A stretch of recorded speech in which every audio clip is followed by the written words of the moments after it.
waaqayyoo kana keessatti waaqayyoo kan galateeffatu wasadi waan guddaadha. Waan afur waan guddaatti waaqayyoo galateeffata. Namni wanti afur waaqayyoo nu galateeffachiisa. Wanti afur waaqayyoo nu galateeffachiisa. Wanti afur bakka afur dhaabbannee galateeffachuu qaba. Bakki afur kun eessadha yoo jettan inni tokkoffaan dabarree galateeffata. Dabarree maal? Rakkina dabarree, balaa dabarree, dhukkuba dabarree, harkaa dhabuu dabarree, harkaa dhabnee argannee, dhukkubsannee fayyinee, balaan nu mudatee hoollee, qilleensi ulfaataan nu raasee dabarree waaqayyoon galateeffannaa jechuudha. Dabarree waaqayyoon galateeffanna tokko. Namni waa darbe, namni qilleensi rakkina, hamaa, balaa, dhukkuba, haala ulfaataa, harkaa dhabuu, boo'uu, gadduu, iyyuma waan kama ta'u namni darbe hin galateeffata. Tokko kun. Inni lammaffaan rakkina walakkaa keessa dhaabbatanii galateeffachuudha. Ishiin kun hin ulfaatti. Waaqayyo guddaadha. Rakkina walakkaa, dhiphina walakkaa, otoo gadditanii, otoo boochanii, otoo haalli isinitti ulfaatee jiru, otoo rakkinni akka bokkaa yandoo isinirratti roobu, otoo fala dhabdanii jirtanii, otoo isiniif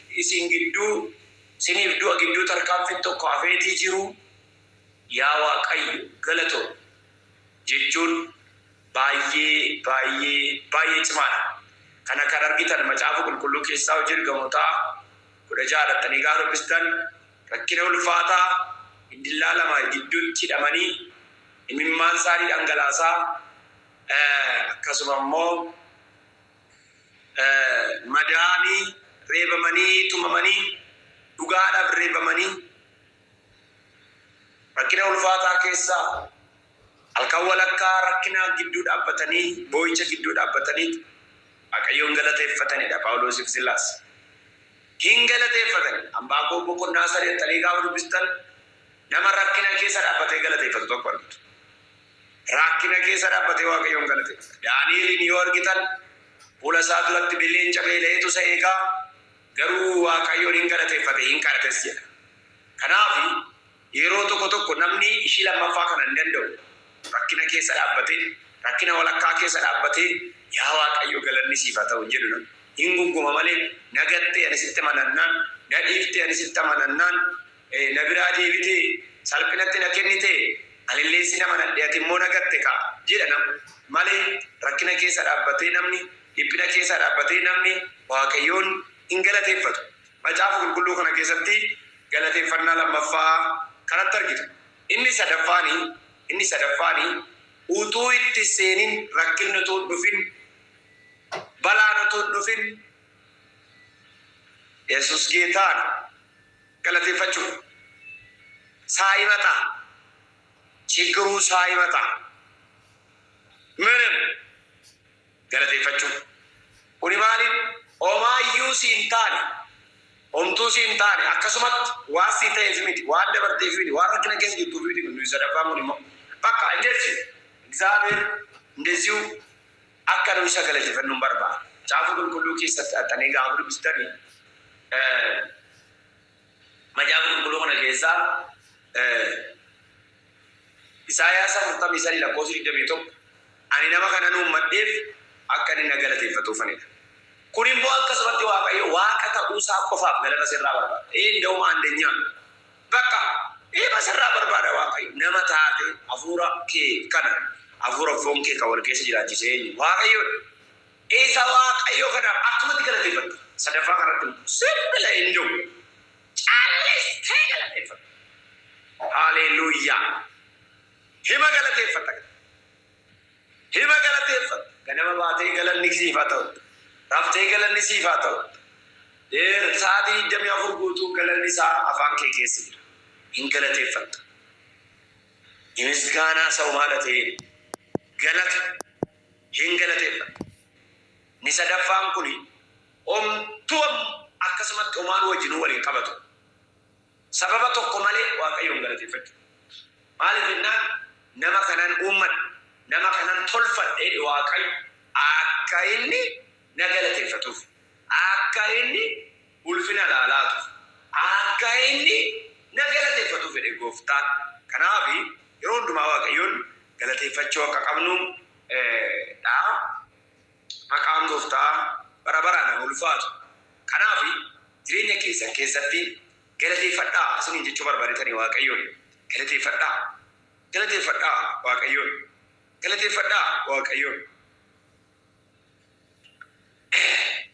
waan nu ta'eef immoo hin galateeffadha waaqayyoon gochaa sii godhameef galateeffadha ajaa warfannaa 156 xaxanii gaa dubbistan waaqayyo waan guddaa nu hojjete argisiisen immoo warra galataa taanii ni arfaffaan yeroo waaqayyo olumaa sii oolu galateeffatu namnu taankii usirraa barbaadu waa sii godhee birrii sii kennee lafaa si kaasee yoo nee rakkina wayii si dabarseetu maali galatoomillee namaan hin jettuu isiin jedha waaqayyoollee akka nu galatoomi isaan jennu barbaadu waaqayyoof galannaa ta'u namoonni baay'een misgaanaa kiisa aygamame nama saginaalee na gorji jettuun misgaanaa kiisa aygamamsin jedhu waaqayyo immoo misgaanaa kiisa aygamamsin jedhu akkanumatti na galateeffadhu gatii waaqayyoo galata jedhamee caafamee inni warqii barbaadu meetii namni gochaa sii godheef garagalcha akka ati gootu barbaada namni yoo shayii sii bite akka shayii bittu barbaada namni yoo daboo sii dhufe daboo akka dhabdu barbaada waaqayyo garuu du'a si oolchee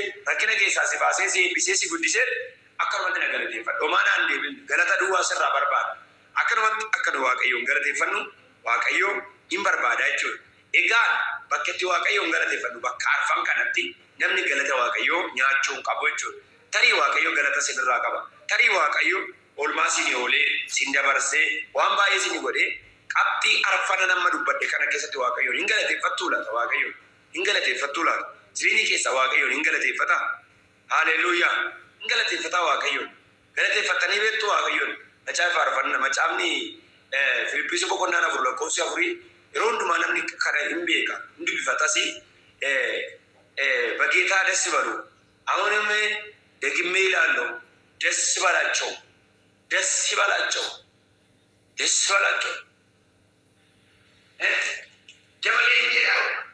ጀመሌ ሲንጀራ ማልጉራ ገመዳ ጉፍተቲ ማልጉራ ገመዳ ጀለ ኤጋማ waaqayyotti gammachuun yeroo hundumaa waaqayyotti gammachuun ulfa jaruu yeroo hundumaa waaqayyotti gammanna jechuudha kiristaanni kan inni itti warra kaan irraa adda ta'u tokko yoo jiraate kanaan maqaan gooftaa bara baraan ulfaatu inni hundumaa waaqayyotti gammadaa isa jedhu jechuudha rejoice in the Lord always I will say again, rejoice. Rejoice in the Lord again. I will say it again. Rejoice. Gammada. Gammachuu immoo galateeffachiisa beekta. Always. Rejoice in the Lord always. I will say it again. Rejoice. Gammadi. Jireenyi gammachuu waaqayyotti gammadda taanani bara gaddiituun qabdu. Maaliif nama waaqayyo sitti geeddara? Namatti gammadda taanan namni sun gaafa sitti geeddaramu hin gaddita. Uffata keetti gammadda taanan uffatichi immoo fa'aa hin gaddita. Birriitti gammadda taanan gaafni birrii akka dhabdu nufaa hin gaddita. Waaqayyotti gammadda taanan jireenya waaqayyotti gammadu qabda taanaan garuu yeroo hundumaa hin galateeffadha jechaadha. Horaatee laabaagaa torra mashaa ሃሌሉያ የምስጋና ሰው እንድትዩ ዛሬ ጸልይልሻለሁ ይጄ በቃ ለመገለታ ታውቀው ፖለቲኮ ለመገለታ እንደው የምስጋና ሰው ኢየሱስ ጌታ ለመገለታ ታውቀው ስለዚህ ለማዋቀዩ ገለለ ዴሊ ሃሌሉያ በቃ ታንክስ ቱ ጋድ ገለተ ፈጣ ዋቂዩ ጂኒ ከሰኔ ገለተ ፈጣ ባገለ ከሰኔ ገለተ ፈጣ waaqayyoon maqaan gooftaa bara baraan haa ulfaatu. Galataa gaafa galateeffatanii nama galateeffatuuf maaltu ta'a yoo jettan nama galateeffatuuf balbala isaa cufamaatu banamu. Amma gaafa gungumtanii omtu siniin ta'u omtu sinii galee mene wanta ta'u hin jiru gungumuu keetii wanti sii ta'u omtu hin jiru mene ati rom kama rom mene muttee galu garuu gaafa galateeffattu eebba kee gadhiifamu. Gaafa galateeffattu galaana hin ce'amne. Gaafa galateeffattu balbala sii banamu. Gaafa galateeffattu ameen. Phaawulos Siilaasaa hin galateeffatan. Utuu isaan galateeffatanii otoo namni ittiin bu'u balballi sibiilaa dura isaanii banamu. Hin galateeffata taanaan balbala banamu. Hin galateeffata taanaan kan hin danda'amne danda'ama. Hin galateeffata taanaan waa dhuunfaa fuula kee dura bargad jedhee banamu. Kottuu galateeffadhu. Kadhattee sidii miti. Kadhataa sidii miti. Galataan hin banama. Kadhataa sidii miti. Galataan hin banama. Jireenyi kee kadhataan dide. Jireenyi kee waan baay'ee kadhattee kadhataan hin dide miti. Kottu galataan jalqaba. Galataan tulluun hin jiga. Galataan diinni mo'ama. Galataan tulluun jiga. Galataan balbala banama. Galataan fayyaa namaa deebi'a.